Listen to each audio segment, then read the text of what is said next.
Future IITians and एनआईटियंस। तो आज अपन बात करेंगे डिटर्मिनेंट्स के बारे में। लास्ट वीडियो में अपन ने मैट्रिसेस के बारे में बात की थी। अब डिटर्मिनेंट्स के जेईई मेंस 2024 के जनवरी सेशन में जो भी क्वेश्चंस आए हैं उन सबको अपन यहाँ पे डील करेंगे। जैसे कि यहाँ पे एक पहला क्वेश्चन दे रखा है, इसमें अपने को क्या बोला है कि तीन अपने पास में कंसेक्यूटिव टर्म्स हैं ए बी सी, तीनों एपी में है, जिसका मतलब क्या हो जाएगा 2b equal to a plus c. ठीक है, फिर बोला है कि एक लाइन है अपने पास a x plus b y plus C equal to 0। ये लाइन एक पी पॉइंट पे कॉन्करेंट होती है। ठीक है, इतना अपने को बोला गया। फिर उसके बाद एंड से एक दूसरा कन्वर्सेशन स्टार्ट हो रहा है, बट पहले इस पे फोकस कर लेते हैं जिससे कि अपने को पी पॉइंट मिल जाए। अगर मान लो 2b equal to a plus c है, सबको यहां पे अगर मान लो मैं राइट साइड में लेके जाता हूं तो मेरे पास आएगा A B minus two C plus C, A B minus two B plus C equal to 0। ये अपने पास में आ रहा है। लेकिन अपने को इक्वेशन क्या दे रखी है, a x plus b y plus C equal to 0। अब अगर मान लो मैं इन दोनों इक्वेशंस को कंपेयर करता हूं तो मैं यहां से डायरेक्टली बोल सकता हूं कि x की जगह पे यहां पे 1 लिखा हुआ है और y की जगह पे -2 लिखा हुआ है। यही अपने पास में p पॉइंट जो कि आ गया 1, -2। अब क्या बोल रहा है, अब आगे चलते हैं। अब बोला है कि अपने पास में q एक पॉइंट है ना, जिसके कोऑर्डिनेट्स अल्फा कॉमा बीटा है, और ये पॉइंट कुछ ऐसे है कि जो सिस्टम ऑफ इक्वेशंस दे रखी है इनके इनफाइनाइट सॉल्यूशंस है। जब भी इनफाइनाइट सॉल्यूशंस की बात करता है तो अपने को क्या पता होना चाहिए कि यहाँ पे इसका d0 होना चाहिए, d1 d2 d3 सब 0 के बराबर होना चाहिए। बस यही चीज अपने को अप्लाई करना है। सबसे पहले हम यहाँ पे देखो, अब क्यू पॉइंट के लिए बात कर रहे हैं तो सबसे पहले हम यहाँ पे क्या करते हैं, d इक्वल टू 0 कर देते हैं। d इक्वल टू 0 मतलब x y z के कोफिशिएंट्स जो है उन सबको एक डिटर्मिनेंट में रखो इक्वल टू 0। जैसे कि पहले इक्वेशन में क्या है, x plus Y plus Z यानी कि 1 1 1। दूसरी वाली में है 2 5 अल्फा, है ना। थर्ड में है 1 2 3, 1 2 और 3। इसको सॉल्व कर लो इक्वल टू 0 करके। इसको सॉल्व अगर मान लो मैं यहाँ पे करता हूँ तो 1 के रेस्पेक्ट में खोल देते हैं, फर्स्ट रो के रेस्पेक्ट में। तो 1 के साथ खोला तो यहाँ पे 5 को 3 से मल्टीप्लाई किया, 15 माइनस 2 अल्फा आ गया। फिर -1 के साथ खोलेंगे तो ये 2 है, 2 को 3 से मल्टीप्लाई किया, 6 माइनस अल्फा आएगा। लेकिन ये सेकंड वाली टर्म है, ये माइनस साइन के साथ में आती है तो यहाँ पे आ जाएगा प्लस अल्फा -6। ठीक है, थर्ड वाले के साथ खोलेंगे तो यहाँ पे आएगा 4 minus 5 plus 4 minus 5 equal to 0। यहां से अपन इसको सिंप्लीफाई करके क्या लिख सकते हैं, जैसे 15 प्लस का है और 4 प्लस का है। ठीक है, तो मेरे पास में यहाँ पे कितना आ रहा है, 15 प्लस 4 19 हो गया। 19 में से अभी अपने को 11 माइनस करना है ना। 19 में से 11 अगर मान लो मैं माइनस करता हूं तो मेरे पास में आएगा यहाँ पे 8 माइनस अल्फा इक्वल टू 0।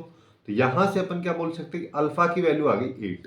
अब देखो d1 d2 d3 इन सब में से किसी को भी 0 अपन कर सकते हैं। लेकिन एक चीज यहां पे देखो कि यहां पे मेरे पास अल्फा है ना। अगर मेरे पास केवल यही कॉलम चेंज हो जाए और इसमें अल्फा की जगह बीटा आ जाए तो वापस से काफी इजीली अपन सॉल्व कर सकते हैं, बीटा की वैल्यू निकाल सकते हैं। बट बाकी से भी अपन सॉल्व कर सकते हैं, d1 d2 d से भी। लेकिन अगर मैं यहाँ पे d3 इक्वल टू 0 वाला ही केवल ले लूं, क्योंकि अपने को करना क्या, अपने को यहाँ पे कम से कम कैलकुलेशन में कम से कम टाइम में इस क्वेश्चन को सॉल्व करना है। तो बस d3 अगर 0 कर देंगे तो अपन सीधे अल्फा की वैल्यू निकाल सकते हैं। जैसे 1 2 1 यहाँ पे है, 1 5 2 यहाँ पे आ जाएगा। लास्ट वाले कॉलम को बदल दो, यहाँ पे ये 6 आएगा, बीटा आएगा और 4 आएगा। 6 बीटा और 4 इक्वल टू 0। अब इसको खोल दो, तो सबसे पहले 1 से खोले तो यहाँ पे क्या आएगा, ये हो जाएगा 20 माइनस 2 बीटा। फिर -1 के साथ में 8 माइनस बीटा रहेगा, लेकिन -1 की वजह से बीटा -8 हो जाएगा। फिर 6 के साथ में क्या आएगा, 4 माइनस 5, तो ये हो जाएगा -6 इक्वल टू 0। अब देखो यहाँ पे क्या आ रहा है, -2 बीटा प्लस बीटा यानी कि माइनस बीटा हो गया। यहाँ पे 20 है और यहाँ पे 14 है, तो ये हो गया प्लस का 6 इक्वल टू 0। यहां से अपन बोल सकते हैं बीटा की वैल्यू 6 आ गई। अब अपने पास दोनों पॉइंट्स आ गए। पी पॉइंट मेरे पास में आ गया 1, -2 और क्यू पॉइंट मेरे पास में आ गया 8, 6। ये अपने पास में आ रहा है। अब मेरे को क्या चाहिए, पी क्यू डिस्टेंस का होल स्क्वायर। तो यहाँ पे क्या आ जाएगा, 8 - 1 का होल स्क्वायर प्लस 6 + 2 का होल स्क्वायर। तो ये हो गया 49 + 64, जिसको अपन ऐड करेंगे तो आ जाएगा 113, जो कि इस क्वेश्चन का करेक्ट आंसर अपने पास में निकल गया। देखने में थोड़ा सा अटपटा टाइप का क्वेश्चन लग रहा था, लेकिन काफी ज्यादा आसान क्वेश्चन है। अब नेक्स्ट क्वेश्चन की तरफ चलते हैं। नेक्स्ट क्वेश्चन में अपने को यहाँ पे देखो 3 लाइंस दे रखी हैं और 3 लाइंस के बारे में बोला कि ये तीनों लाइन ट्राइंगल फॉर्म नहीं करती है, तो इसकी वैल्यू बतानी है। जहां पे ग्रेटेस्ट इंटीजर भी इस पे लगा हुआ, मतलब ए की वैल्यू अपने को अल्टीमेटली निकालनी, ए या अल्फा जो भी बोलना चाहो इसको, इसकी वैल्यू अपने को निकालनी। अब देखो ट्राइंगल अगर कोई 3 लाइन फॉर्म नहीं कर रही है तो यहां पे 2 केसेस हो सकते हैं। जैसे पहला केस हो सकता है कि कम से कम ऐसा हो कि इनमें से कोई भी 2 लाइंस जो है वो पैरेलल हो। अब इसमें भी 2 केस हो सकते हैं। इसमें पहला केस ऐसा हो सकता है कि देखो अब ये वाली और इन दोनों लाइंस को लेने का तो मतलब है ही नहीं कोई, क्योंकि यहां पे तो अल्फा है ही नहीं। अगर ये नहीं है तो फर्स्ट लाइन का कॉम्बिनेशन पहले थर्ड लाइन के साथ बनाओ। जब भी 2 लाइंस पैरेलल तो क्या होता है a1/a2 equal to b1/b2 but not equal to c1/c2, ये वाला सिनेरियो होता है ना। तो अपने को केवल इतने से काम है, तो इसी पे फोकस करेंगे। इस पे कैसे फोकस करेंगे, जैसे 2 divided by alpha equal to -1 divided by 2। यहां से मैं बोल सकता हूं अल्फा इक्वल टू कितना आ गया -4, है ना। दूसरा केस क्या हो सकता है, अब दूसरा केस हो सकता है सेकंड लाइन और थर्ड लाइन आपस में पैरेलल हो, तो इसके कोफिशिएंट्स को देख लेते हैं। तो यहां पे आ जाएगा 6 divide by alpha equal to 3 divide by 2। यहां से अल्फा देखोगे तो यहां से अल्फा क्या आ रहा है, यहां से अल्फा मेरे पास में आ जाएगा 4 आ जाएगा, यहां से अल्फा 4 आ गया। अब ये तो एक केस हुआ। दूसरा केस क्या हो सकता है, दूसरा केस ये वाला हो सकता है कि लाइंस आर कॉन्करेंट, ठीक है। 2 केसेस हो सकते हैं जब लाइंस आर कॉन्करेंट, जिसका मतलब d इक्वल टू 0, ठीक है। तो d क्या है, यहां पे d ले लो, देखो 2 -1 -3 और d1 d2 d3 ये तो ऑलरेडी 0 की होमोजीनियस इक्वेशन है, इक्वल में 0 दे रखा ना। तो वहां पे जब तुम इसको d1 और d2 d3 जगह कॉलम्स को रिप्लेस करो तो हर बार 0 0 0 आएगा, तो ऑब्वियस सी बात है उस डिटरमिनेंट की वैल्यू 0 हो जाएगी। इसलिए अपन केवल d पे फोकस कर रहे हैं। तो यहाँ पे फर्स्ट ये आ गया, दूसरा आ जाएगा 6 3 4 और थर्ड केस आएगा अल्फा 2 4। इसको सिंप्लीफाई कर लो इक्वल टू 0 करके, इसको सिंप्लीफाई करेंगे जैसे फर्स्ट के रेस्पेक्ट में खोल दो, तो 2 के साथ अगर मान लो मैं इसको खोलता हूं तो मेरे पास क्या आएगा 12 -8, 12 -8 आ जाएगा, ठीक है। और फिर -1 के साथ खोलेंगे, लेकिन वहां पे ऑलरेडी माइनस है तो माइनस माइनस प्लस हो जाएगा और यहां पे आ जाएगा 24 -4 अल्फा। तो 1 है तो सीधा लिख देता हूं 24 -4 अल्फा हो गया। उसके बाद -3 के साथ खोलोगे तो यहां पे आएगा 12 -3 अल्फा, -3 और 12 -3 अल्फा इक्वल टू 0। ये अपने पास में आ रहा है। अब इसी को सॉल्व करना है तो यहां पे देखो, यहां पे बचा 4, है ना, और 4 को 2 से मल्टीप्लाई किया तो यहां पे 8 आ गया, प्लस 24 -4 अल्फा -36 और ये हो जाएगा +9 अल्फा इक्वल टू 0। अब यहां पे देखोगे तो अपने पास बच रहा है प्लस में 5 अल्फा और ये हो गया 32, है ना, ये 36 है, तो -4 इक्वल टू 0। अल्फा की वैल्यू आ गई 4/5। अब अपन से क्या पूछा है, अल्फा स्क्वायर्स का सम का ग्रेटेस्ट इंटीजर फंक्शन, तो सबका सम कर दो। सबका सम करेंगे तो देखो 3 वैल्यू है, एक -4 एक +4 और एक 4/5, तो स्क्वायर करते चलो। 4 का -4 का किया तो 16, पर +4 का किया तो भी 16 और इसका करेंगे तो आ जाएगा 16/25, इसका ग्रेटेस्ट इंटीजर फंक्शन।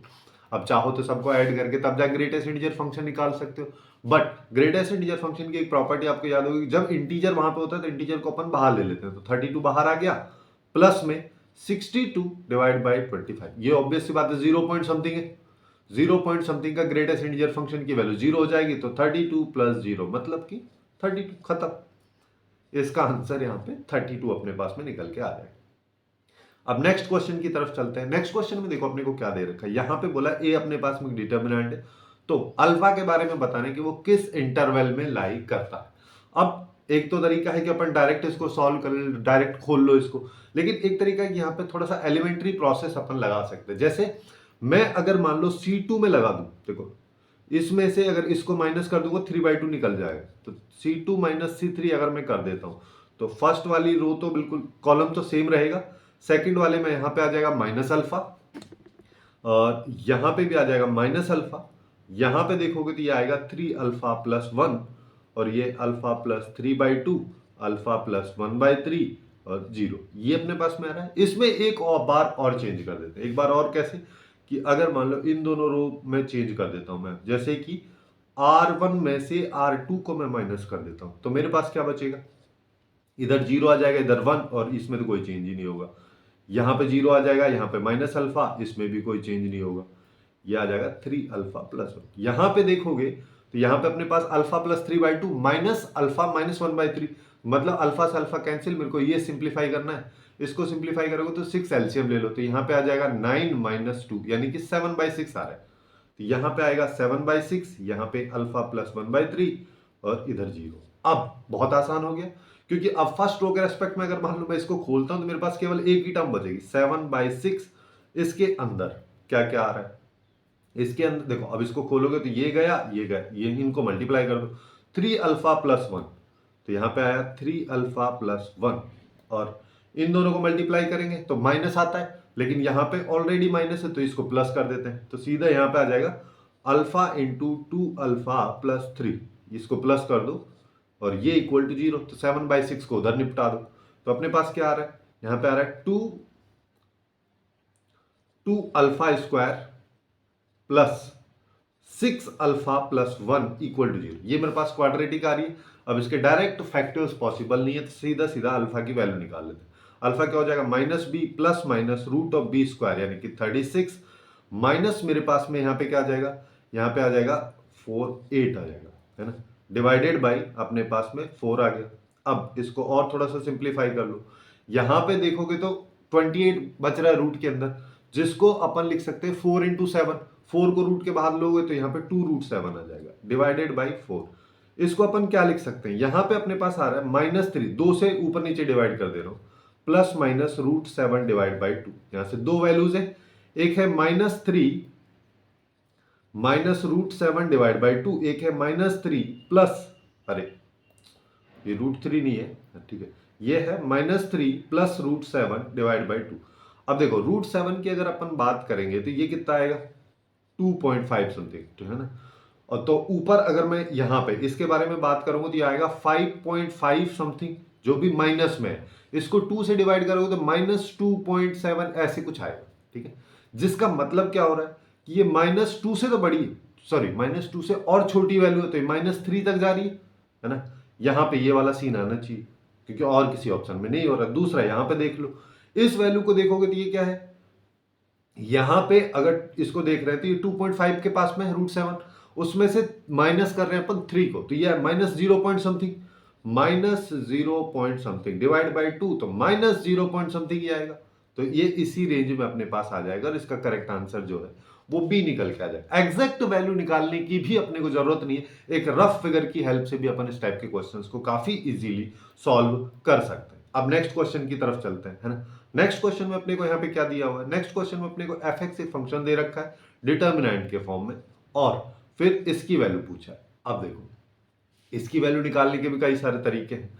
सबसे पहले अपन यहाँ पे देखो, सबसे पहले f(0) की वैल्यू निकालो। f(0) की वैल्यू निकालोगे तो यहाँ पे क्या आएगा, यहाँ पे देखोगे तो ये 0 2 0, और इधर आ जाओ तो यहाँ पे 1 0 4, यहाँ पे आएगा 1 6 -2, ये अपने पास में आ रहा है। इसको सॉल्व कर लो। सॉल्व करने का मतलब क्या हो गया, मैं इसको फर्स्ट कॉलम के रेस्पेक्ट में खोल देता हूं। फर्स्ट कॉलम के रेस्पेक्ट में खोलेंगे तो दो टर्म तो 0 है, उनका कोई मतलब ही नहीं हुआ।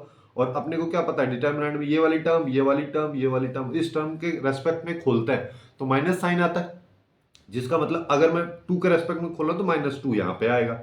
और क्या क्या कैंसिल हो जाएगा, ये गया और ये गया, कितना बच रहा है, तो यहाँ पे आया -2 -4, तो ये आ गया -6 इंटू -2 यानी कि प्लस का 12, ये अपने पास में आ गया। चलो आधा पोर्शन हो गया। अब मेरे को f' पहले निकालना पड़ेगा। f' निकालते हैं। f' निकालने का क्या तरीका होता है, डिटर्मिनेंट्स को डिफरेंशिएशन कैसे करते हैं अपन, कि किस फर्स्ट रो का पहले कर दो, बाकी दो रो को एज इट इज लिख दो, फिर उसके बाद सेकंड रो का, फिर बाकी दो को एज इट इज, फिर थर्ड का, फिर बाकी दो को एज इट इज। इस तरीके से अपन चलते हैं। तो यहां पे अगर मान लो मैं फर्स्ट का करता हूं तो ये हो गया 3x², यहां पे हो जाएगा 4x, यहां पे 3, और यहां पे बाकी दो जो हैं एज इट इज आ जाएंगे, x³ - x हो गया, यहाँ पे ये 2x हो गया, ये 4 हो जाएगा, ये x³ + 6 और x² - 2। चलो अब फर्स्ट को एज इट इज लिख दो और सेकंड वाले का, तो यहाँ पे 6x हो गया और ये हो जाएगा x³ - x। दूसरे वाले में 2x² + 1, यहाँ पे 2 आ जाएगा, यहाँ पे 4 आएगा, यहाँ पे 1 + 3x आ जाएगा, यहाँ पे 3x² आएगा, यहाँ पे आएगा x² - 2। ये अपने पास आ रहा है। प्लस थर्ड वाले का कर दो। थर्ड वाले का करोगे तो स्टार्टिंग के दोनों को एक साथ लिख देंगे, मतलब एज इट इज लिख देंगे, यहाँ पे 3x² प्लस 2 आ जाएगा, यहाँ पे 2x आया, यहाँ पे आया x³ प्लस 6, और यहाँ की बात करोगे तो यहाँ पे आ जाएगा 3x² माइनस 1, यहाँ पे 0 आएगा और यहाँ पे आएगा 2x। अब मेरे को चाहिए जीरो की वैल्यू, f डैश जीरो की वैल्यू है ना, f डैश जीरो की वैल्यू तो सीधा सीधा डालते चलते हैं अपने आप। तो पहले वाले में डालोगे तो यहाँ पे क्या आएगा, देखो बाकी दो तो वही सेम आएगा, 206, देखो यहाँ पे ये 2, ये 0, ये 6, और ये 0 हो जाएगा, ये 4 हो जाएगा, ये -2 हो जाएगा, और ऊपर वाले की अगर बात करेंगे तो वो कितना हो जाएगा 003, तो ये हो जाएगा 003। अब सेकंड वाले पे आ जाओ। सेकंड वाले की अगर बात करोगे तो देखो सेकंड वाले में अपने क्या दिख रहा है, यहाँ पे सारे के सारे इस जो कॉलम है, ये फर्स्ट कॉलम की अगर मैं बात करूं तो इसमें सारे के सारे एलिमेंट्स में x है, जिसका मतलब जब x की जगह 0 डालोगे तो 000 आ रहा होगा, है ना। फिर उसके अलावा और कुछ भी आएगा। अब चाहे फिर कुछ भी आए, क्या फर्क पड़ता है, जब पूरा एक रो या एक कॉलम पूरा पूरा 0 हो जाएगा तो उसका अल्टीमेट मीनिंग आउटपुट जो है वो 0 होता है। अब थर्ड वाले की बात कर लो। थर्ड वाले की अगर बात करोगे तो यहाँ पे देखोगे तो कितना आया, शुरू के दो सेम आएंगे, यानी कि 011 और 206। यहाँ पे आएगा 011 206। लास्ट वाले की अगर बात करूं तो -100, यहाँ पे आएगा -100। अब इन दोनों को खोल लेते हैं। ऊपर वाले को खोलोगे, देखो ऊपर वाले को थर्ड के रेस्पेक्ट में खोल दो, है ना। तो 3 के साथ क्या आ रहा है यहाँ पे 8 - 0 प्लस 0, और यहाँ पे क्या आ जाएगा, यहाँ पे अगर देखोगे तो इसके रेस्पेक्ट में खोल देते हैं, है ना। तो यहाँ पे आया -1 और यहाँ पे हो जाएगा अपने पास में 6 - 0, तो ये कितना हुआ 24 - 6, 24 - 6 यानी कि 18, और f ऑफ 0 की वैल्यू कितनी आ रही 12, है ना। जो यहाँ पे पूछा 12 को 2 से मल्टीप्लाई कर 24 प्लस 18, ये अपने पास में आ रहा है 24 प्लस 18। अगर मान लो मैं यहाँ पे करता हूं तो मेरे पास में कितना आ जाएगा, ये हो जाएगा 42, जो कि इस क्वेश्चन का करेक्ट आंसर यानी कि सी ऑप्शन अपने पास निकल के आ जाएगा। अब नेक्स्ट क्वेश्चन की तरफ चलते हैं। बिल्कुल सेम टाइप का एक क्वेश्चन यहाँ पे भी दे रखा है। अब ये जो है ट्रिग्नोमेट्रिक फंक्शंस के रेस्पेक्ट में है और फिर यहाँ से वैल्यू पूछा है।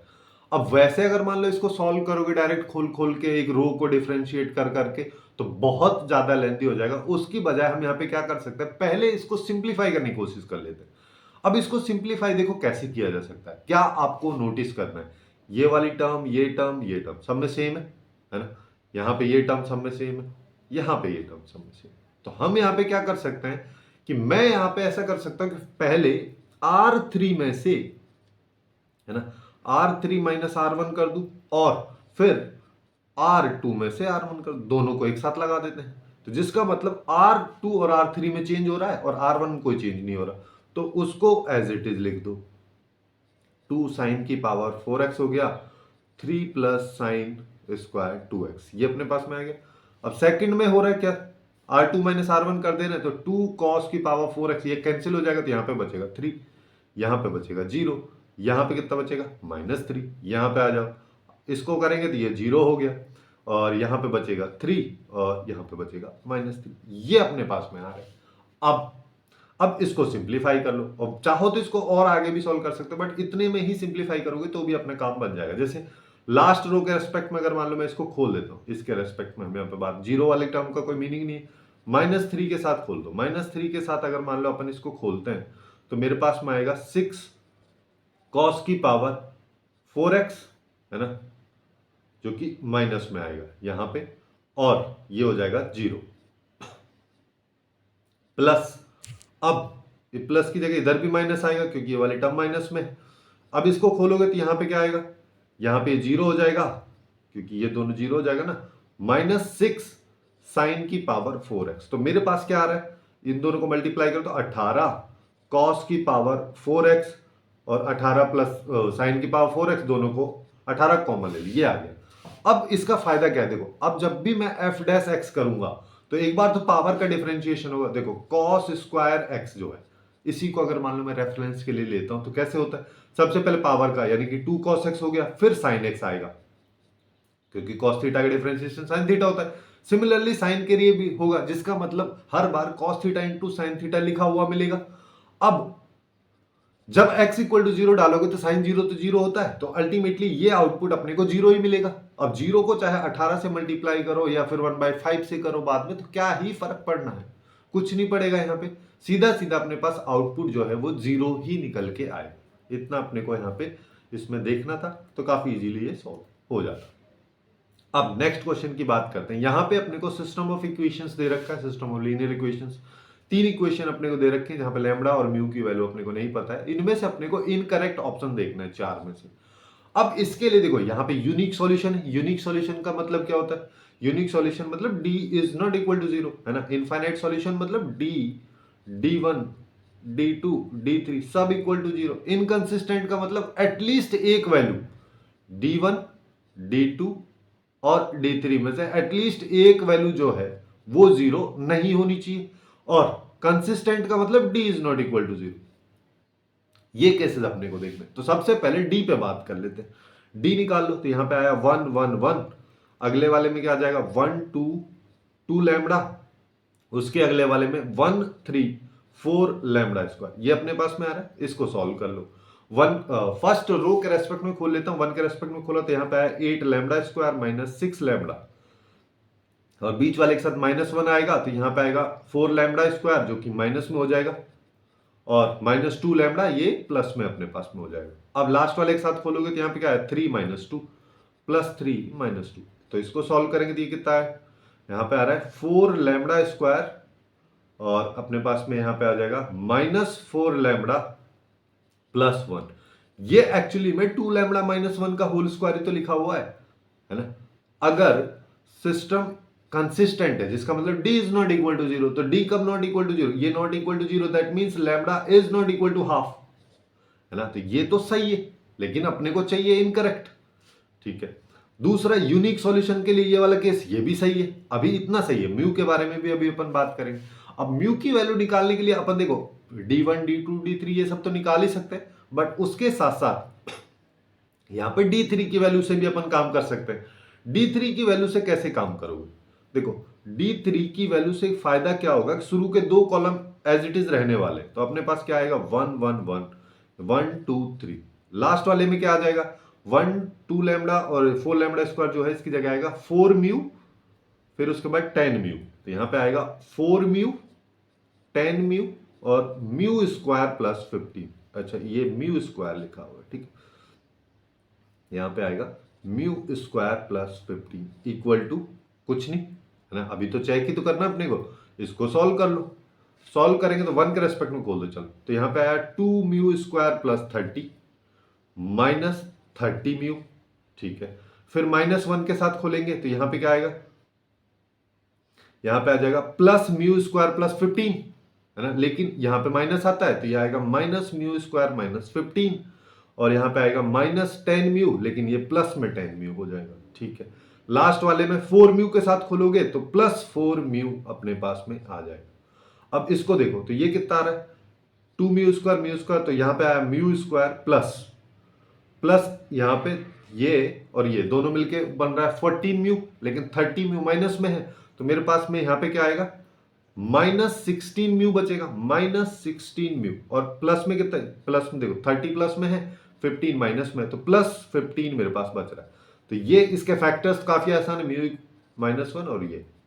अब अगर ये इक्वल टू 0 होगा, दैट मींस म्यू की वैल्यू 1 और 15 होगी, तो इनफाइनाइट सॉल्यूशंस के लिए तो ये वाली पॉसिबिलिटी होगी, तो मतलब ये भी सही है। और यूनिक सॉल्यूशंस के लिए d 0 नहीं होना चाहिए, d1 d2 d3 में से भी 0 नहीं होना चाहिए, तो ये भी सही हो जाएगा। और लास्ट वाला तो अभी अपन ने देखा, तो वैसे देखा जाता ये आ गया अपने पास में, है ना। System is inconsistent if lambda is equal to half और mu is not equal to 1। देखो अब ये कैसे आ रहा है, इसके लिए सिनेरियो क्या है, क्या कहता है कि अपने जैसे अभी अपन ने देखा कि d1 d2 d3 में से कोई भी वैल्यू 0 नहीं होनी चाहिए, लेकिन जब mu is not equal to 1 है तो इसका मतलब म्यू की वैल्यू 15 भी हो सकती है, तो उस सिनेरियो में d3 0 होगा। या फिर इसको एक और तरीका है, वैसे भी देख लो, है ना। जैसे d2 अगर मान लो मैं निकालता हूं, है ना, d2 अगर अपन यहां पे निकाल रहे हैं तो d2 निकालने के लिए 1 1 1 ये तो है ही, 1 2 2 लैम्बडा, है ना। यहां पे बीच में क्या आ जाएगा? 4 म्यू, और यहां पे आएगा 10 म्यू, और यहां पे आ जाएगा म्यू स्क्वायर प्लस 15। लास्ट वाली टर्म अपने पास में क्या है? 1 2 लैम्बडा 4 लैम्बडा स्क्वायर ये है, और लैम्बडा की वैल्यू हाफ आ रही है। इसको इधर डालोगे तो यहां पे क्या है? 1, यहां पे भी क्या आएगा? 1, यहां पे भी 1, तो ये 1 1 1, जिसका मतलब क्या हो रहा है कि अपने पास एक डिटर्मिनेंट है जिसमें फर्स्ट कॉलम और second column both are same, that means यहां पे इसकी वैल्यू 0 हो जाएगी, है ना। If both columns of a determinant are same, then in that situation the value of determinant will be equal to 0। ये तो हमेशा हो गया। अब ऐसे ही D1 को देख लो। D1 को अगर मैं देखता हूं तो मतलब मेरे को फर्स्ट कॉलम को चेंज करना है। यहाँ पे 10 म्यू आ जाएगा, यहाँ पे म्यू स्क्वायर प्लस 15 आ जाएगा, यहाँ पे 1 2 3 था, यहाँ 1 1 1। अब इसको देखो और D3 को देखो, क्यों अपन ने D3 लिया। D3 ये वाला है ना, ये और ये दोनों सेम है क्योंकि दो कॉलम और कॉलम्स का यहाँ पे इंटरचेंज हो रहा है, जिसकी वजह से 2 बार माइनस आएगा यानी कि प्लस। दोनों की वैल्यू अपने पास सेम आएगी, इसको D3 के इक्वल ही अपन यहाँ पे बोल सकते हैं। अगर देखो यहाँ पे D2 तो हमेशा 0 है, तो अपने पास सिनेरियो इनकंसिस्टेंटी के लिए क्या होना चाहिए कि D1 या D3 जो है ये दोनों 0 नहीं होना चाहिए, क्योंकि दोनों सेम है तो दोनों में से कोई भी 0 नहीं होना चाहिए। अब mu is not equal to 1, तो इस सिनेरियो में ठीक है 0 नहीं हो रहा है, लेकिन म्यू की वैल्यू जब 15 है तब तो 0 हो जा रहा है, तो वो वाला केस यहां पे लिया ही नहीं गया। तो इस वजह से ये वाला जो ऑप्शन है ये यहां पे इनकरेक्ट अपने पास में हो जाएगा। अब इसी पैटर्न पे बेस्ड एक और क्वेश्चन आया था, जहां पे सिस्टम ऑफ इक्वेशंस अपने को तीनों दे रखी हैं, फिर यूनिक सॉल्यूशंस के लिए यानी कि d is not equal to 0, और इनफाइनाइट सॉल्यूशंस के लिए यानी कि d equal to d1 d2 d3 सब इक्वल टू 0। इनकंसिस्टेंटी और इनफाइनाइट सॉल्यूशंस के लिए वही सब देखना है अपने को। अब इसको बिल्कुल इसी तरीके से अपन अप्रोच कर सकते हैं, है ना। ये क्वेश्चन आपको खुद से करना है, और अगर नहीं समझ में आया तो ये इसका सॉल्यूशन है, यहां से इसको चेक भी कर सकते हैं, इसका स्क्रीनशॉट वगैरह लेके आप देख सकते हैं, ठीक है। बिल्कुल सेम पैटर्न का क्वेश्चन, तो इस वजह से मैं इसको पूरे डिटेल में सॉल्व नहीं करा रहा हूं। अब नेक्स्ट क्वेश्चन की तरफ चलते हैं। यहां पे अगर अपन देखते हैं तो अपने पास सिस्टम ऑफ लीनियर इक्वेशंस दे रखे हैं, फिर बोला कि इसके इनफाइनाइट सॉल्यूशन है। अब इनफाइनाइट सॉल्यूशन है जिसको अभी अपन देखेंगे d equal to d1 d2 d3 सब इक्वल टू 0 होना चाहिए। अब इनको इक्वल टू 0 करने के बाद मेरे को करना क्या है कि एक्चुअली में अल्फा और बीटा की वैल्यू निकालनी। अब अल्फा और बीटा की वैल्यू देखो कैसे निकालेंगे। अब यहां पे चाहो तो चारों को निकाल के तब जाके तो हो ही जाएगा, लेकिन अपने को कम से कम टाइम से सॉल्व करना है ना। सबसे पहले डी के बारे में बात करते हैं, तो डी क्या आएगा 1 माइनस 2 1, यहां पे आया 2 अल्फा 3, यहां पे आएगा 3 माइनस 1 बीटा, ये अपने पास में आ रहा है ना। हाँ ये अपने पास में आ रहा है, ये इक्वल टू 0 हो गया। अब देखो, अब इससे अपने को कोई फायदा ही नहीं मिल रहा क्योंकि यहां से मिलेगा नहीं ना, यहां से अल्फा बीटा के रेस्पेक्ट में निकलेंगी टर्म्स। चाहो तो इसका भी यूज अपन कर सकते हैं, जैसे देखो 1 के साथ अगर मान लो मैं इसको खोलता हूं तो यहाँ पे क्या है अल्फा बीटा प्लस 3 हो जाएगा, क्योंकि यहाँ पे -1 है। अब यहाँ पे -2 आता है, लेकिन यहाँ पे ऑलरेडी माइनस है तो +2 हो जाएगा। इसके साथ क्या आएगा, यहाँ पे आएगा 2 बीटा -9 प्लस 1, इस तरह क्या आएगा, यहाँ पे आएगा -2 -3 अल्फा इक्वल टू 0। इसको देखो तो यहाँ पे alpha beta plus 3 plus 4 beta -18 -2 -3 alpha equal to 0। इसको सॉल्व कर लो तो alpha beta plus 4 beta -3 alpha, और अपने पास में यहाँ पे कितना आ रहा है -17 इक्वल टू 0। इस इक्वेशन को अभी लिख लेते हैं, है ना।